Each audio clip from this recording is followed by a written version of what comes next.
बिस्मिल्लाहिर्रहमानिर्रहीम। अल्लाहुम्मा सल्लि अला मुहम्मदिन व अला आलि मुहम्मद कमा सल्लैता अला इब्राहीम व अला आलि इब्राहीम इन्नका हमीदुम मजीद। अल्लाहुम्मा बारिक अला मुहम्मदिन व अला आलि मुहम्मद कमा बारकता अला इब्राहीम व अला आलि इब्राहीम इन्नका हमीदुम मजीद। अस्सलामु अलैकुम। All about clinical psychology and economics YouTube channel पर आपको बहुत ज़्यादा खुशामदीद। रमज़ानुल मुबारक का लास्ट अशरा जो है वो चल रहा है, तो मेरी बहुत सारी दुआएं आपके लिए, आप सब स्टूडेंट्स के लिए, मेरे सुनने वालों के लिए, देखने वालों के लिए, कि अल्लाह ताला आपको हर फील्ड में बाइज़्ज़त तरीके से कामयाबियाँ अता फ़रमाए और आपकी सब तमाम जायज़ मुरादें जो हैं वो पूरी करें, आमीन। वीडियो में जो पार्ट 1 था वीडियो का, उसमें मैंने आपको सिर्फ नाम जो हैं वो बताए थे ग्लैंड्स के। तो दरों अफराजी निज़ाम इनको बोला जाता है, एंडोक्राइन ग्लैंड सिस्टम भी इसको बोला जाता है, ठीक है। दरों अफराजी निज़ाम में दर्ज झैल गदूद शामिल हैं। फिर से मैं एक बार जो है वो नाम जो है वो रीड आउट कर देती हूँ। हम पढ़ेंगे इसमें नंबर 1 पे सनोबरी गदूद जिसको पाइनियल ग्लैंड बोला जाता है। नंबर 2 पे बलगमी गदूद है, पिट्यूटरी ग्लैंड बोला जाता है इसको। नंबर 3 पे है दरकिया गदूद, थायराइड ग्लैंड इसको बोला जाता है। नंबर 4 पे नज़दर दरकिया, इनको पैराथायरॉयड ग्लैंड बोला जाता है। नंबर 5 पे है तिमोसी जिसको थाइमस ग्लैंड बोला जाता है। नंबर 6 पे कजरी गदूद है, एड्रिनल ग्लैंड। नंबर 7 पे है लबलबे का गदूद जिसको पैनक्रियाज ग्लैंड बोला जाता है। नंबर 8 पे है जिनसी गदूद जिसको गोनैड ग्लैंड बोला जाता है, ठीक है जी। नंबर 1 पे है सनोबरी गदूद। अब जो इंटरमीडिएट क्लासेस की मैडम रक्षंदा शनाज की बुक है उसमें सनोबरी गदूद जो है वो बिल्कुल स्किप की हुई है, वो नहीं बताई हुई है। इंटरमीडिएट क्लासेस के लिए भी ये ज़रूरी है कि वो हर चीज़ को जो है वो पढ़ें, उनको समझें, क्योंकि शॉर्ट क्वेश्चंस भी होते हैं और MCQs भी आई थिंक होते हैं बच्चों के जो पंजाब यूनिवर्सिटी से पढ़ रहे होते हैं। तो ईच एंड एवरीथिंग जो इन्फॉर्मेशन है वो सारी आपको पता होनी चाहिए। तो जिस सनोबरी गदूद है, सबसे पहले पाइनियल ग्लैंड ये पढ़ते हैं।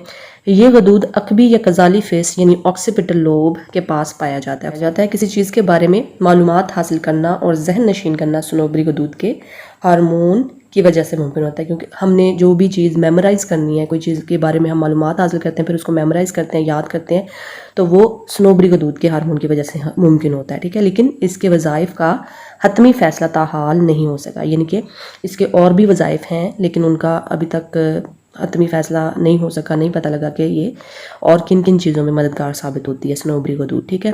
तो ये दो चीज़ें जो हैं वो ये है कि ये मालूमात हासिल करने में और फिर उनको जहन नशीन करने में ये हार्मोन जो है वो बहुत ज़रूरी है, मुमकिन इसकी वजह से मुमकिन होता है याद करना, ठीक है जी।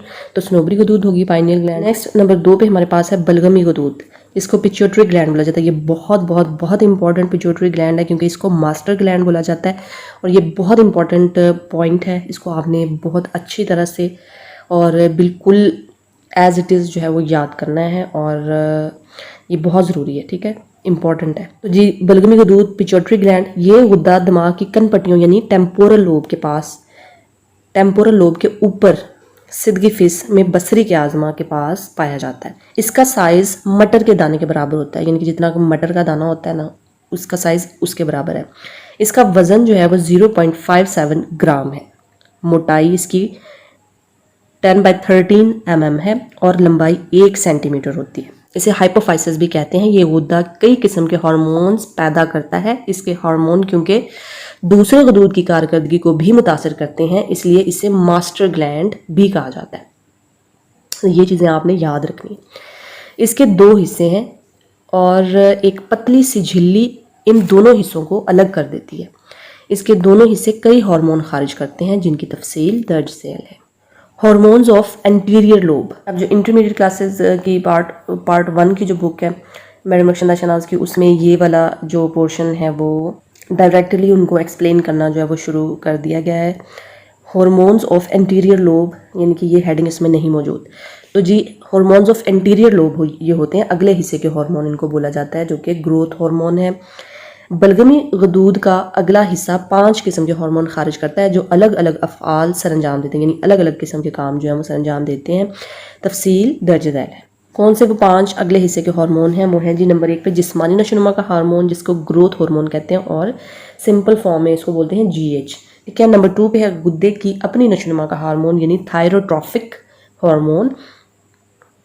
इसके बाद है नंबर 3 पे ACTH यानी कि एड्रीनोकॉर्टिको ट्रॉफिक हार्मोन, ठीक है, ये इसका एब्रीवेशन है, ACTH जिसको बोला जाता है। नंबर 4 पे है प्रोलैक्टिन, ठीक है जी। नंबर 5 पे है अफजाइश नस्ल का हार्मोन जिसको गोनाडोट्रोपिन हार्मोन बोला जाता है इंग्लिश में। अब हम देखेंगे कि ग्रोथ हार्मोन क्या होता है। ये हार्मोन जिस्म और कद के बढ़ने के साथ साथ हड्डियों की नमो का भी जिम्मेदार है। हड्डियों का बढ़ना या छोटा रह जाना ये हार्मोन पे डिपेंड करता है। ये हार्मोन जिस्म और कद के बढ़ने के साथ साथ हड्डियों की नमो का भी जिम्मेदार है। जाहिर सी बात है कि कद जब बढ़ेगा तो वो हड्डियों की वजह से ही बढ़ेगा ना। इस हार्मोन के तवाज़ुन से फ़र्द की नशोनुमा नॉर्मल और मुतनासिब होती है। ये हार्मोन पैदाइश से लेकर जवानी तक खारिज होते हैं। जब फ़र्द का कद और हड्डियों की नशोनुमा रुक जाती है, यानी कि जब वो एक ख़ास किस्म की लिमिट होती है ना कि इतना ही कद बढ़ना है और इतना ही, एक लिमिट पे आके जो है वो रुक जाता है, जो नॉर्मल बात है, तो ये हार्मोन खारिज होना बंद हो जाते हैं, ठीक है जी। एक उम्र, एक स्टेज पे जाके ये हार्मोन्स खारिज होना बंद हो जाते हैं और जितना कद बढ़ना होता है वो बढ़ जाता है, ठीक है। तो नशोनुमा तब इस हार्मोन की जो है वो रुक जाती है जब कंप्लीट हो जाती है। जब ये हार्मोन नॉर्मल काम कर रहे होते हैं तब भी अफराद के कद छोटे और लंबे होते हैं, और ये जाहिर सी बात है कि उनके जो जेनेटिक्स हैं उन पे भी डिपेंड करता है, ठीक है। उनके ख़ानदान में जो कद हैं वो छोटे हैं या लंबे हैं, ये भी डिपेंड करता है नॉर्मल कंडीशन में। तब भी अफराद के कद छोटे और लंबे होते हैं। इसकी वजह विरासती मेलानात हैं, यानी कि वही जेनेटिक्स की बात आगे कि ये जेनेटिक्स की वजह से होता है। इसकी कमी बेशी से जो मुख्तलिफ अवारिस पैदा होते हैं वो दर्ज है। ग्रोथ हार्मोन जो है इसकी कमी हो जाए या ज़्यादती हो जाए तो फिर कौन सी बीमारियां लाहक होती हैं वो अब हम आगे देखेंगे। तो जी सबसे पहले हमारे पास डिजीज़ है जियांटिज़म। जियांट से ये निकला है लफ्ज़ से, जियांटिज़म यानी बलगमी तूल कामती। अगर इस हार्मोन का अखराज बचपन में मामूल से ज़्यादा होने लगे तो फ़र्द की हड्डियाँ बहुत लंबी हो जाती हैं, यानी जियांट किस्म का एक इंसान जो है वो लगता है कितना बड़ा, और इसका कद बहुत ज़्यादा बढ़ जाता है। इस मर्ज़ में फ़र्द के असाब कमज़ोर और हड्डियों की शिकस्त व रेख्त शुरू हो जाती है। सुस्त और काहिल होते हैं, यानी कि उनका जिस्म इतना लंबा हो जाता है, हड्डियाँ जो है वो फिर टूट फूट का शिकार हो जाती है, शिकस्त व रेख्त आप कह सकते हैं शुरू हो जाती है। और इतने लंबा इंसान जो है वो अपने आप को जो है वो कैसे वर्क कर सकता है, ठीक है, उसके लिए बहुत मुश्किल हो जाता है, वो सुस्ती और काहली का शिकार हो जाता है। ऐसे अफराद की उम्र ज़्यादा नहीं होती, ठीक है, उनकी उम्र भी कम होती है। नेक्स्ट हमारे पास जो डिज़ीज़ है ड्वार्फिज्म, यानी कि जो छोटे कद के लोग होते हैं, बौने जिसको बोला जाता है, ये वो वाली बीमारी है। बलगमी पस्त कामती इसको बोला जाता है। अगर बचपन में इस हार्मोन का अखराज मामूल से कम मिकदार में हो तो फ़र्द की हड्डियाँ छोटी रह जाती हैं। अगर ज़्यादा होगा तो क्या होगा, जियांटिज़म हो जाएगा। अगर कम होगा इस हार्मोन का अखराज तो क्या होगा, ड्वार्फिज्म यानी कि छोटा रह जाएगा, तो बलगमी पस्त कामती हो जाती है, ठीक है। और फ़र्द का कद नहीं बढ़ता। ऐसे अफराद बौनेपन की बीमारी में मुब्तला हो जाते हैं। ऐसे अफराद की उम्र लंबी होती है। ऐसे अफराद ज़हनी तौर पर तेज़ और जिस्मानी तौर पर फुर्तीले होते हैं, लेकिन और वो शक्ल से भी उनमें एक खसूसियत पाई जाती है कि वो शक्ल से भी बच्चे बच्चे से लगते हैं, यानी कि उनकी उम्र बढ़ती ही नहीं है शक्ल से, ठीक है। तो ये भी उनमें आ जाती है चीज़। इसके बाद है जी एक्रोमेगाली, ये भी बीमारी है। अगर बलूगत के बाद, यानी कि बलूगत जवानी का पीरियड जो होता है उसके बाद इस हार्मोन का अखराज मामूल से बढ़ जाए तो फ़र्द के जबड़े की हड्डी बढ़ जाती है। धड़ टांगों की निस्बत ज़्यादा बड़ा या टांगें धड़ की निस्बत ज़्यादा लंबी हो जाती हैं, यानी या तो धड़ लंबा हो जाता है या फिर टांगें लंबी हो जाती हैं। उंगलियों के जोड़ जो होते हैं, बाज़ औक़ात हमने लोगों के हाथ देखते हैं तो उनके जो उंगलियां होती हैं उनके जोड़ जो वो बड़े मोटे मोटे चौड़े चौड़े से होते हैं, ठीक है, तो वो एक्रोमेगाली का शिकार होते हैं। या फिर उनके बाजू इतने लंबे हो जाते हैं कि हाथ घुटनों को छूने लगते हैं, ठीक है। जिल्द मोटी और जिस्म बेढंगा हो जाता है, यानी कि वो बिल्कुल खूबसूरत नहीं दिखता, उसकी जिल्द भी मोटी हो जाती है और फिर वो टांगें और ये वो सारा कुछ कोई ना कोई चीज़ जो है वो बहुत लंबी हुई होती है, ठीक है। अगर इस बीमारी का बर वक्त पता चल जाए तो अद्वियात से इसका इलाज मुमकिन होता है। अब इनमें जो जितनी भी हमने बीमारियां पढ़नी है, अगर उनकी बर वक्त तशखीस हो जाती है तो वो अद्वियात से कंट्रोल की जा सकती हैं, ठीक है, उनका इलाज मौजूद है। अब ग्रोथ हार्मोन में हमने पढ़ ली 3 किस्म की जो बीमारियां थी, जियांटिज़म, ड्वार्फिज्म और एक्रोमेगाली, ठीक है। जियांटिज़म में क्या था कि अगर ग्रोथ हार्मोन जो है वो ज़रूरत से ज़्यादा हो जाए बचपन में तो क्या होता है, जियांटिज़म की बलगमी तूल का आंधी, यानी कि कद बहुत ज़्यादा बढ़ जाता है, ठीक है। फिर ड्वार्फिज्म कब होता है, जब बचपन में उस हार्मोन की जो अखराज है वो कम हो जाए तो वो बौना रह जाता है, इंसान छोटा रह जाता है, ठीक है। एक्रोमेगाली है, इसमें जिस्म का कोई भी जो हड्डी है या तो धड़ लंबा हो जाता है या फिर टांगें लंबी हो जाती हैं या बाजू लंबे हो जाते हैं, ठीक है, और उंगलियों के जो जॉइंट्स होते हैं वो भी चौड़े चौड़े हो जाते हैं, ठीक है, या फिर जबड़ा जो है वो बड़ा हो जाता है, उसकी हड्डी जो है वो बढ़ जाती है, ठीक है, ये एक्रोमेगाली है।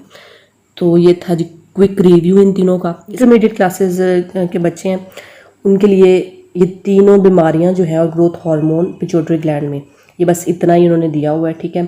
तो आपकी मर्ज़ी है, अगर आपका दिल चाहे तो आप इतना ही कर सकते हैं, आपके लिए काफ़ी है पिट्यूटरी ग्लैंड में। लेकिन मैंने ये वीडियो जो है वो सबके लिए बनाई है, एमएससी लेवल के लिए भी और बाकी जो भी मुस्तफ़ीद होना चाहिए चाहें इस इंफॉर्मेशन से। तो थायरोट्रॉफिक हार्मोन जो नेक्स्ट हमारा सेकंड नंबर पे है पिट्यूटरी ग्लैंड में, बलगमी गुद्दे की अपनी नशोनुमा का हार्मोन। अब ये हार्मोन बलगमी गुद्दे की हिफाजत, इसके अफ़आल की बेहतरी यानी कि वो सही काम करे उसके लिए और नशोनुमा के लिए अहम है। ये हार्मोन खून में थायरॉक्सिन हार्मोन की पैदावार एतदाल पर रखने का जिम्मेदार है, यानी कि ज़रूरत से ज़्यादा और ज़रूरत से कम होने से इसको बचाता है और जितनी ज़रूरत है उतना एतदाल पर रखता है उसको, ठीक है। थायरॉक्सिन हार्मोन की पैदावार जो है वो कंट्रोल करता है थायरोट्रॉफिक हार्मोन। नंबर 3 पे हमारे पास है ACTH, ठीक है। ये हार्मोन कजरी गुद्दे के हार्मोन कार्टिसोन की मिकदार को एतदाल पर रखने का जिम्मेदार है। कार्टिसोन ज़्यादा मिकदार में खारिज हो तो इसका अखराज बंद हो जाता है। अब ACTH जो है उसकी पैदावार रुक जाती है, उसका अखराज रुक जाता है अगर कार्टिसोन ज़्यादा मिकदार में खारिज होना शुरू हो जाए तो। नेक्स्ट हमारे पास प्रोलैक्टिन, ये हार्मोन बच्चे की पैदाइश से पहले खारिज होना शुरू हो जाता है, जिससे माँ में दूध के गुदूद यानी मिल्क ग्लैंड काम करना शुरू कर देते हैं। इंसानों में 3 साल के अंदर अंदर जैसे जैसे बच्चा जो है बड़ा होता है, दूध पीता है, तो 3 साल के अंदर अंदर जो है वो दूध का अखराज जो है वो बंद हो जाता है। हमारे पास नंबर 5 पे अफजाइश नस्ल का हार्मोन, इसके 2 हिस्से हैं। नंबर 1 पे है FSH, जिसको फॉलिकल स्टिमुलेटिंग हार्मोन कहा जाता है। इसकी बदौलत ख़वातीन में बेज़ादानियों यानी जो ओवरीज होती हैं ख़वातीन के अंदर, उसकी नालियाँ ज़्यादा मिकदार में एस्ट्रोजन पैदा करने लगती हैं, जिससे ख़वातीन में छातियों की नशोनुमा यानी ब्रेस्ट जो होती है उसकी नशोनुमा होती है और माहवारी का सर्कल शुरू हो जाता है, यानी कि जो पीरियड्स आते हैं या फिर मेंस्ट्रुअल साइकिल जो होता है वो इसकी वजह से स्टार्ट हो जाता है, एस्ट्रोजन की वजह से। नेक्स्ट है जी दूसरा जैली हार्मोन LH यानी ल्यूटेनाइजिंग हार्मोन, मर्दों में अफजाइश नस्ल के खुलियात स्पर्म की मिकदार को बढ़ाता है। नेक्स्ट है जी हमारे पास पिछले हिस्से के हार्मोन, पहले हमने कौन से पढ़े, अगले हिस्से के हार्मोन, अब हम पढ़ेंगे पिछले हिस्से के हार्मोन। पिट्यूटरी ग्लैंड जो है इट इज़ वेरी इंपॉर्टेंट, ठीक है, तो इसकी डिटेल जो है वो ज़रूरी पता होनी चाहिए। अच्छा जी, तो पिछले हिस्से के हार्मोन यानी हार्मोन्स ऑफ पोस्टीरियर लोब वो कौन से हैं, अब हम ये देखेंगे। पिछला हिस्सा 2 किस्म के हार्मोन खारिज करता है और ये मज़ीद 2 किस्म के हार्मोन खारिज करते हैं। इस तरह पिछले हिस्से से 4 हार्मोन्स खारिज होते हैं। नंबर 1 पे हमारे पास है वैसोप्रेसन, नंबर 2 पे है पिट्यूटरिन। अब जो पिट्यूटरिन है वो 2 किस्म के हार्मोन्स आगे जो है वो खारिज करता है, जिसमें सबसे पहले है जी पैट्रिसन और नेक्स्ट है ऑक्सीटोसिन। अब हम सबसे पहले वैसोप्रेसन देखेंगे। इसका काम गुर्दों के साफ किए हुए पानी को खून में शामिल करना है। ये हार्मोन पेशाब की कसरत को कंट्रोल करते हैं। खून में पानी की मिकदार को मुनासिब सतह तक रखना इसके दुरुस्त काम करने पर मुनहसर है। नेक्स्ट है हमारे पास पिट्यूटरिन नंबर 2 पे, और इसके 2 जैली हार्मोन कौन से हैं, ऑक्सीटोसिन सबसे पहले हम देखेंगे। ये हार्मोन बच्चे की पैदाइश में आसानी पैदा करता है क्योंकि ये मादा के रहम यानी यूट्रस के फैलने और सिकुड़ने में मदद देता है और माँ के दूध के अखराज में भी मदद देता है। नेक्स्ट है जी पैट्रिसन। ये हार्मोन हैजानी कैफियत यानी कि इमोशंस जो होते हैं, इमोशनल हमारे रिस्पॉन्सेस जो होते हैं, उसमें खून की नालियों, अंतड़ियों, मैदे और मसाने की नालियों को सुकेड़ता है। नेक्स्ट हमारे पास दरकिया गुदूद, जिनको थायराइड ग्लैंड बोला जाता है। इंटरमीडिएट क्लासेस के लिए भी बुक में मौजूद है, दिया गया है, ठीक है। ये गुदूद गर्दन में आला सूद के करीब वाक़या होते हैं, यानी कि जो हमारी बोलने की ताकत है गले में, जिसकी वजह से हमारी आवाज़ निकलती है, उसके करीब वाक़या होते हैं। इसके 2 हिस्से हैं, एक दाएं और दूसरा बाएं जानब होता है। ये दोनों तकोन नुमा होते हैं, ठीक है, ट्रायंगल की शक्ल के, और इनके दरमियान में एक पतला सा जोड़ पाया जाता है। इसकी शक्ल बोटाई से मिलती है।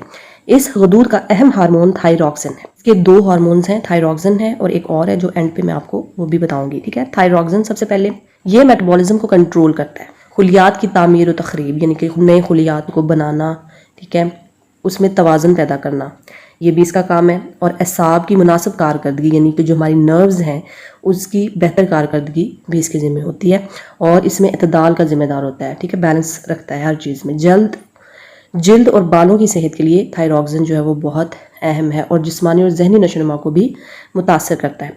इसके अंदर आयोडीन पाया जाता है जो खसूसन जहनी नशोनुमा और चुस्ती के लिए ज़रूरी है। इसके अखराज में कमी बेशी से मुंदरज झैल बीमारियां जन्म लेती हैं। अब हम थायरॉक्सिन की वजह से जो कमी बेशी से जो बीमारियां रूनुमा होती हैं, लाहक हो जाती हैं, उनको अब हम देखेंगे। 3 किस्म की कौन सी हैं। सबसे पहले है क्रिटिनिज्म, ठीक है। थायरॉक्सिन की कमी की वजह से आयोडीन की कमी होती है और बच्चे की जिस्मानी और जहनी नशोनुमा रुक जाती है, ठीक है। आयोडीन क्या करता है, जहनी नशोनुमा और चुस्ती के लिए ज़रूरी होता है। अगर वो कम मिकदार में खारिज होगा तो क्या होगा, बच्चे की जिस्मानी और जहनी नशोनुमा जो है वो रुक जाएगी। बच्चा सुस्ती और काहली और बेजारी का शिकार हो जाता है। मेटाबॉलिज्म की शरह मुतासर होती है।